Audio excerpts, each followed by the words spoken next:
নমস্কার বন্ধুরা, শুভ সকাল। সকালবেলা আমি এখন মাছ টাছ কিনে নিয়েছি। তোমাদের দাদাভাই এখানে মাছ এসেছিলো, কিনে নিয়েছে। দেখো বাটা মাছের সাইজটা দেখেছো কি, একদম ইয়ার সাইজ। আমি তো এরকম বাটা মাছ দেখিনি, যে এত বড় বাটা মাছ। একটা করে বাটা মাছ নয়, 3 পিস করে হবে। বাটা মাছের সাইজটা দেখো,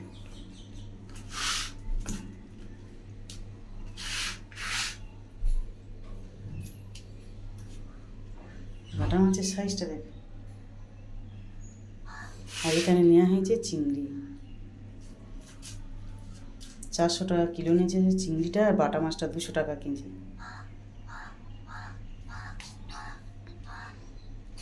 এই ছিল আজকের আমাদের মাছের বাজার। এবার কিসে কী দিয়ে রান্না করব, চলো রান্নাঘরে দেখাবো।